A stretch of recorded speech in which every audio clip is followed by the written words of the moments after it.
Salut à tous, c'est TheQuentin380 et aujourd'hui on se retrouve pour un petit tuto sur comment entretenir son filtre à air. Alors je vous promets pas un résultat au top, mais un résultat qui est très bien, qui est propre, avec du produit à vaisselle et un filtre à air sale. Alors moi, ma régularité, je conseille environ toutes les deux sorties, changer son filtre à air ou le nettoyer.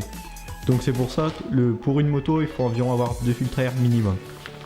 Comme celui-ci, un Twin Air, tout neuf. Bon, bah, le résultat sera pas comme celui-là, tout neuf. Hein. Je vous rassure, et l'autre, l'entretien, j'ai voulu mettre du produit doublement plus de graisse qu'il fallait. Donc la raison de la couleur foncée. Donc on va commencer tout de suite. Alors tout d'abord, il faudra faire couler de l'eau chaude, plus mettre du produit à vaisselle dans l'eau chaude. Et après, on va faire tremper le filtre à air. Donc le voici dans l'eau maintenant. Alors maintenant on va le laisser pendant environ, je sais pas, 3-4 minutes dans l'eau et après on va le malaxer le tout dans l'eau. Et vous allez vite vous rendre compte que l'eau change vite de couleur, c'est-à-dire elle devient vite foncée et vous avez les mains qui poissent. Donc vous malaxez. Et des fois, faut pas hésiter à mettre du produit vaisselle dans le filtre à air et bien le malaxer, mais attention ne pas le retourner dans tous les sens, que sinon vous allez faire comme la première fois que j'ai fait un tuto. J'ai voulu nettoyer mon filtre à air, vous allez le craqueler comme ça et je sais pas si c'est très bon pour lui, je ne pense pas. Donc voilà, donc pour mettre un peu de sur les parties où vous sentez que c'est gras, voilà,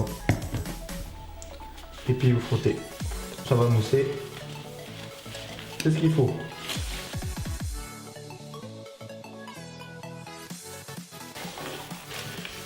Une fois votre filtre à air, vous sentez qu'il colle plus ou beaucoup moins, je vous conseille de le rincer comme là ici maintenant il colle plus du tout, alors qu'il était bien poisseux au début. Donc je vous conseille de le bien rincer à l'eau claire, comme ça ce sera nickel, vous n'aurez plus qu'à le faire sécher sur un radiateur ou près du feu si vous avez une cheminée.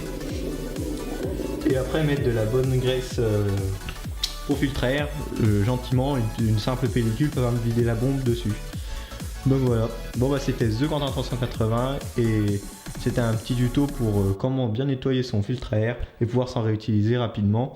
Et le temps de séchage, environ 2 jours, pour vraiment être sûr qu'il soit bien sec et éviter de mettre et remonter le pot directement, laisser-le bien sécher, comme ça pour être sûr que le carbu ne va pas avaler de l'eau, qui pourrait vous faire des petites surprises.